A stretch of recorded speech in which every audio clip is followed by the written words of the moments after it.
Olá, alunos da Escola Antônio Burgos, alunos do 9º ano aí da nossa escola.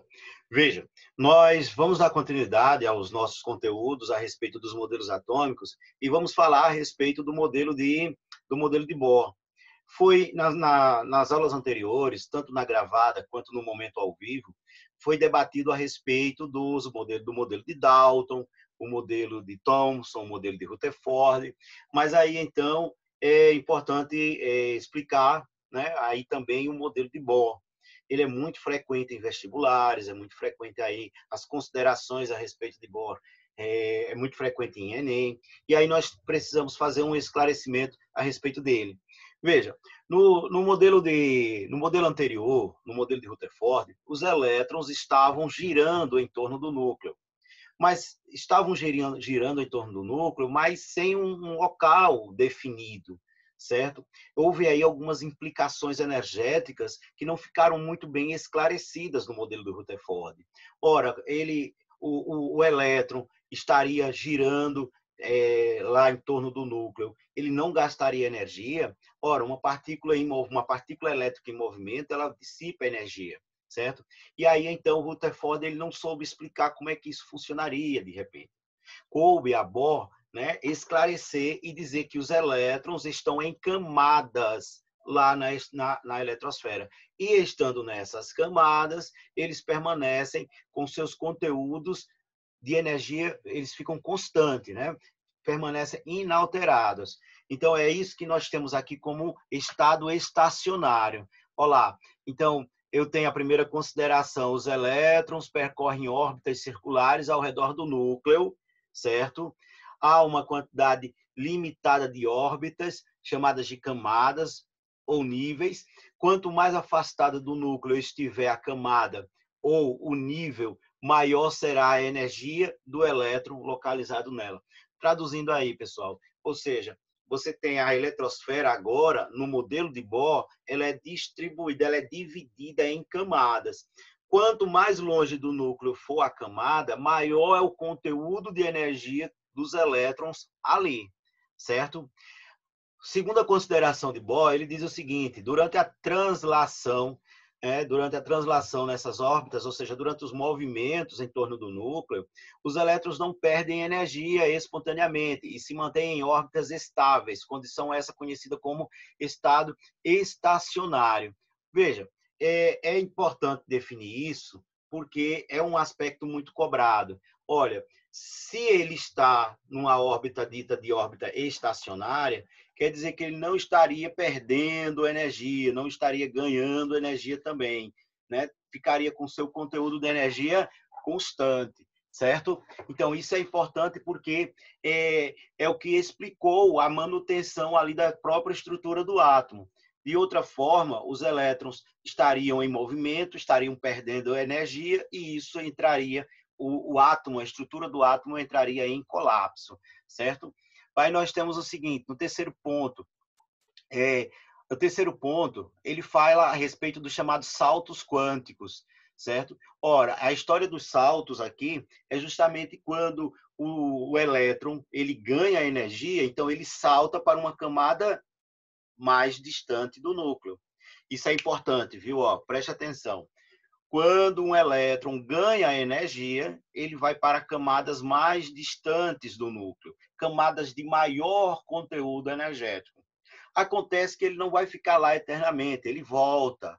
E quando ele volta, ele libera o excesso de energia, aquela energia extra que ele tinha ganho, ele libera na forma de onda eletromagnética. Pode ser uma onda luminosa, pode ser ultravioleta. Bem, ele está numa camada, o elétron se encontra em uma camada, aí ele vai recebe energia, ele passa para uma camada mais distante.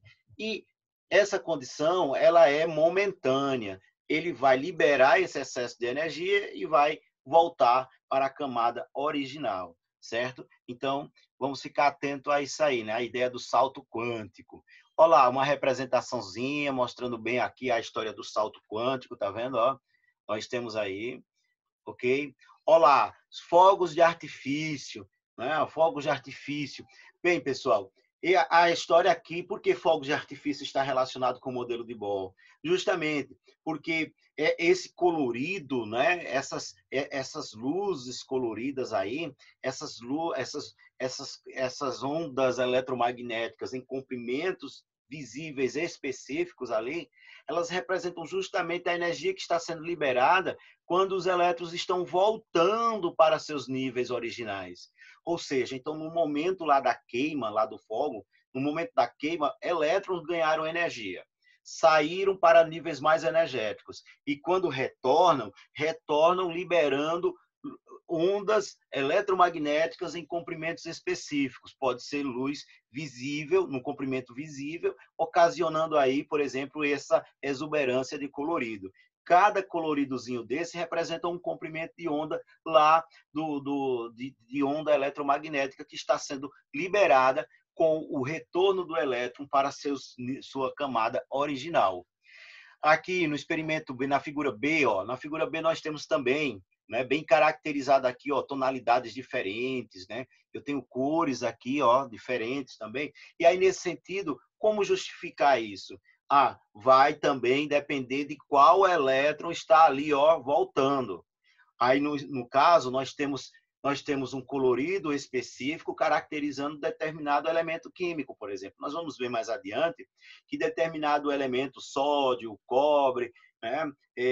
Quem mais? O estrôncio, cada um deles vai ocasionar um retorno específico, o elétron vai estar liberando uma quantidade específica de energia, ocasionando uma cor bem característica. Tudo isso aí tem a ver com o modelo de Bohr, especificamente na questão do salto quântico, ou seja, salta para uma camada mais externa, porque ganhou energia. E de quando ele volta para a camada original, ele termina devolvendo esse excesso de energia. Devolve na forma de onda eletromagnética, como, por exemplo, no caso da luz, né? A luz visível aí.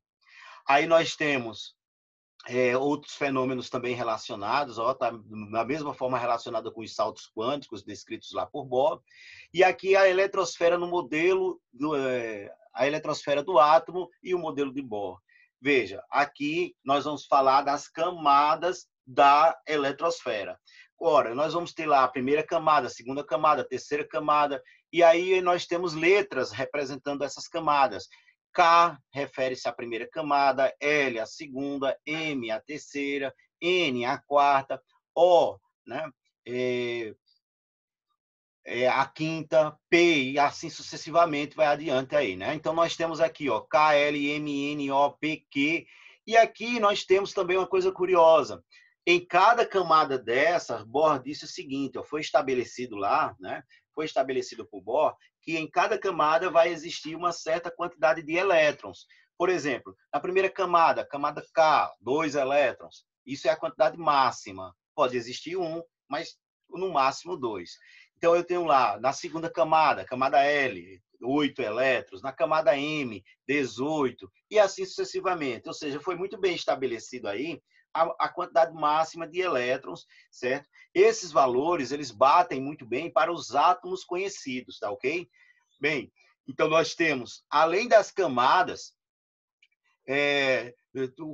houve também, né? Claro, o modelo de Bohr ele não vai parar no tempo, não é só o que Bohr falou e tchau. Não, a coisa fica sendo aperfeiçoada. E aí nós temos, né, um cientista aí, o Sommerfeld, estabelecendo subunidades, né, dessas camadas, ou seja, as subcamadas ou subníveis, S, P, D e F. Então vamos lá, calma aí, vamos explicar. Eu tenho, na eletrosfera, eu tenho as camadas, e em cada camada eu posso ter subcamadas. Né? Eu posso ter a subcamada S, a subcamada P, a subcamada D, a subcamada F, e aí por diante. Então, nós temos aqui, quantidade máxima também de elétrons em cada subcamada, ou subnível. No S, 2. No P, 6. No D, no subnível D, eu tenho lá no máximo 10. E no subnível F, eu tenho lá no máximo 14. Então, por aí, nós temos uma relação da quantidade ali de elétrons em cada camada e em cada subcamada. Pessoal, Ao longo de nossas aulas, nós vamos compreender essas definições aqui, tá certo? Olha, nós temos aqui uma consideração já de números quânticos, que eu vou explicar em um outro momento. O que é que eu quero que vocês guardem nesse momento agora? Nesse momento, eu quero que vocês guardem a ideia central do modelo de Bohr. Eletrosfera, divididas em camadas. Ali na camada, o elétron está girando sem ganhar nem perder energia. É o que se chama de nível estacionário. Mas quando ele ganha energia, o que é que ocorre? Ele vai sair, ele vai para camadas mais longes, mais distantes do núcleo. E quando volta, ele libera esse excesso de energia na forma de onda eletromagnética, que poderá ser na forma de luz, certo? Não obrigatoriamente na forma de luz, mas pode ser na forma de luz. Como nós vimos no caso de fogos de artifício, né? Nós vimos lá em situações lá da queima, né, de alguns metais. Aqui nós estamos fazendo considerações a respeito dos subníveis. Beleza, vamos lá, vamos explicar isso. Cada subnível daquele, traduzindo isso aí tudo, pessoal, cada subnível daquele que nós vimos, o S, o P, o D e o F, cada subnível daquele recebe um número específico. O S, o número dele é 0. Tá? O P, o número dele é 1. O D é 3 e o F é 4. Esse número, que se refere ao subnível, é chamado de número quântico secundário e é representado pela letra L.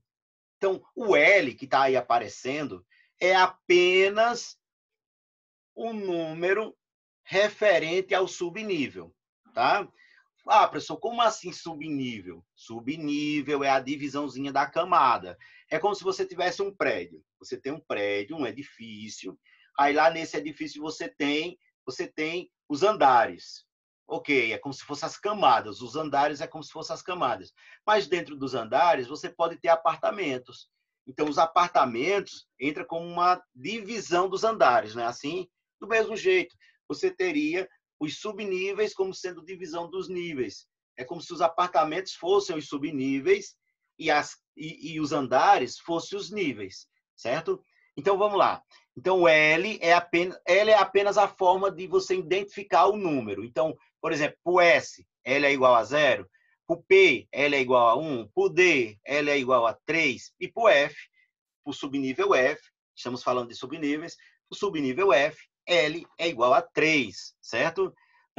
Então, eu tenho lá, aqui faz uma consideração energética, observe aqui que está o símbolo do maior que, aqui é uma questão energética, está pegando e colocando em ordem crescente de energia. Por que isso? Calma, é fácil, é tranquilo.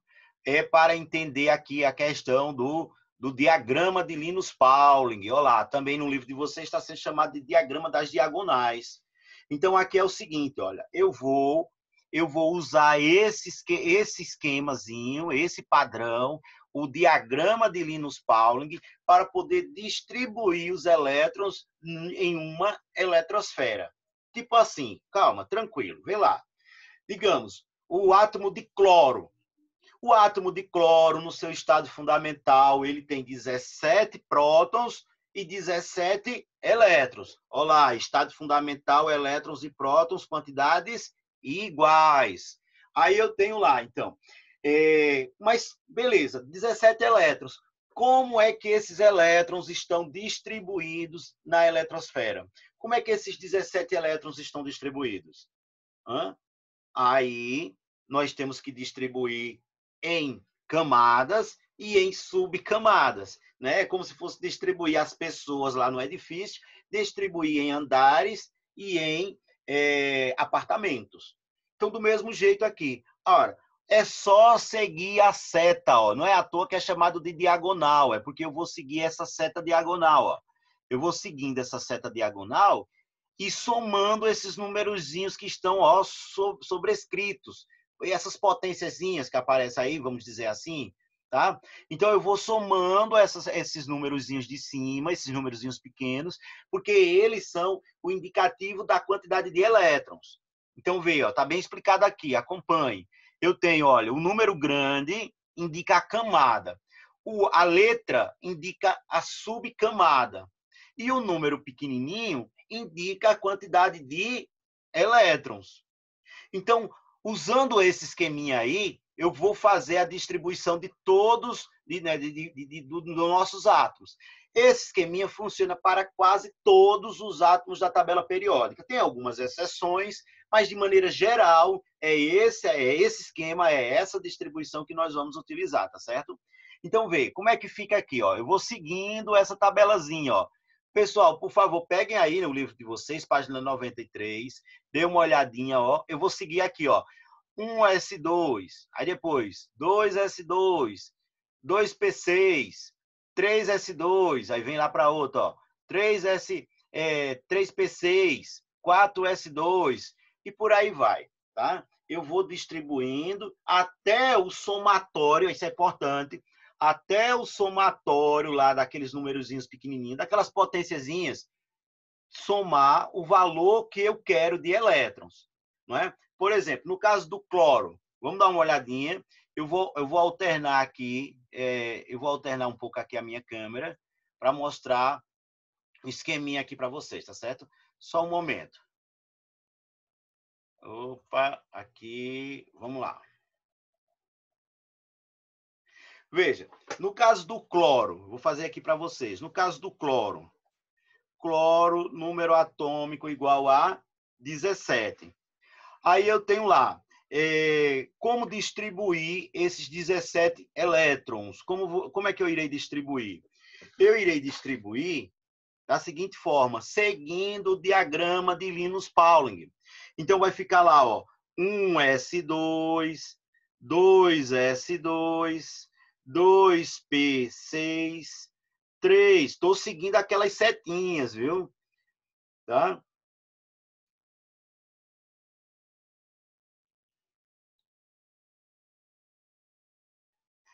Três S2, 3P5. Vamos lá. Então, vê, acompanhando aqui. Seguindo aquelas setas. Aí vai ficar, ó, 1S2, 2S2, 2P6, 3S2 e 3P5. Como é que eu sei que aí tem 17 elétrons? É só somar aqui, ó. 2 mais 2, 4, mais 6, 10, mais 2, 12, mais 5, justamente 17, que é isso que eu quero, distribuir 17 elétrons, não é? Aí, como é que fica essa representação? Aí eu tenho lá, ó, 2 elétrons na primeira camada. Qual é a primeira camada mesmo? É a camada K. Aí eu tenho, na camada K, eu tenho 2 elétrons. Aí eu tenho lá, segunda camada. A segunda camada é a camada L. Aí eu tenho lá, ó, L. Aí eu tenho no L, que é a segunda camada, eu tenho duas parcelas. Ó, eu tenho 2 e tenho 6. Aí vai ficar 2 mais 6 igual a 8. Bem, e na terceira camada, camada M, aí eu fico com, ó, também tenho duas parcelas e vou ficar lá com 2 mais 5, 7. Então, olha como é que ficou a distribuição dos 17 elétrons do cloro. Ficou primeira camada, 2 elétrons. Segunda camada, 8. Terceira camada, 7.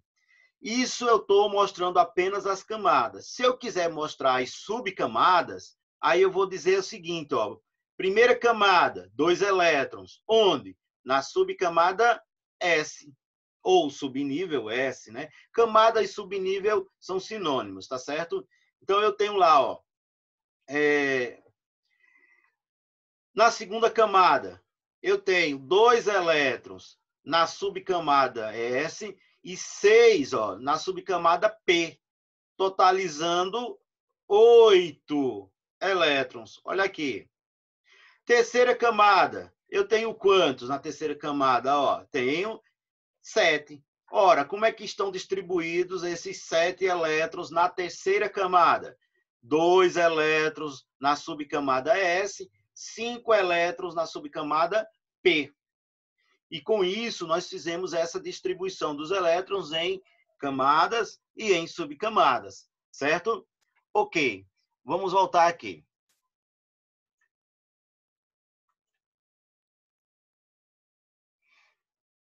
Bem, pessoal, então, retornando lá para o livro de vocês também, né, só um momento, ok? Aqui. Então, como foi que eu fiz essa distribuição lá do cloro? Olha, eu fui seguindo esse esqueminha aqui, né? Ó, eu vou seguindo, terminou a primeira seta, vai lá para o finalzinho, ó. Opa, aqui, ó, 2S2. Terminou a segunda seta, vai lá, ó, para a próxima seta, 2P6, 3S2, e assim sucessivamente. Até o valor que eu quero distribuir ser ali o somatório, né, dos elétrons ser aquele valor que eu quero distribuir. Então, vai dar certo. Ah, professor, e se não der para ficar, por exemplo, aqui, ó, o P, né? Vamos lá, pessoal, faltou explicar esse detalhezinho. Eu sei que os alunos ficam bastante em dúvida nisso. Olha lá. Por que, professor, colocou aqui, ó, nessa última 3P5? Olha, P é no máximo quanto? Nós vimos lá que o S é no máximo 2, o P é no máximo 6, o D é no máximo 10, né? Está no livro de vocês também. E o F é no máximo 14. Mas aí nós vimos o seguinte, olha, se por acaso eu colocasse 6 aqui, ó, aí passaria, ficaria 18, né? Ó, ficaria 18. Então, o que é que eu faço? Na última parcela, eu coloco o que está faltando, tendo o cuidado, lógico, de não colocar acima da quantidade máxima permitida. Tipo, P. P é no máximo 6, então eu não posso colocar 7. Eu posso colocar 6, eu posso colocar 5, 4, 3, 2, 1. Ou seja, na última, respeitando a quantidade máxima de cada subcamada, P, por exemplo, é 6, eu coloco o que está faltando. Pessoal, tem que praticar, tem que fazer alguns outros exemplos aí. Vamos pegar outro exemplo aqui. Vamos pegar o sódio. 11, olha lá. Sódio. Não é? Aí eu tenho lá 1S2, 2, seguindo o diagrama de Linus Pauling, aquelas setinhas, né, diagonais que a gente viu. Aí fica lá 2S2, 2P6. Olha lá, pessoal, vamos contar para ver quantos tem? 2 e 2, 4. Com 6, 10. Está faltando 1. Aí, seguindo o diagrama, nessa terceira setinha, entra qual? Entra o 3S2. Mas se eu colocar 2 aqui, passa. Se eu colocar 2 aqui, vai ficar 12. Mas eu só quero 11, ó. Então, eu coloco, né, o que está faltando. Está faltando 1. Então, fica lá, ó, 1S2, 2S2, 2P6, 3S1. Bem, pessoal, vamos fazer o seguinte. Eu vou parar, eu vou encerrar esse vídeo por aqui, certo? Eu vou voltar aqui a minha tela, certo? Veja, nós temos aí o seguinte, né? Modelo de Bohr, eletrosfera, camadas, subcamadas, nós vimos um pouco da distribuição. Tem que exercitar, tá certo? No livro de vocês, página que inclusive eu já passei, 94, 95, né? 96 e 97, tem situações aí em que precisa dar uma praticada na distribuição eletrônica. Tentem, certo? Nós teremos a aula ao vivo, onde eu irei também ainda esclarecer dúvidas a respeito da distribuição eletrônica.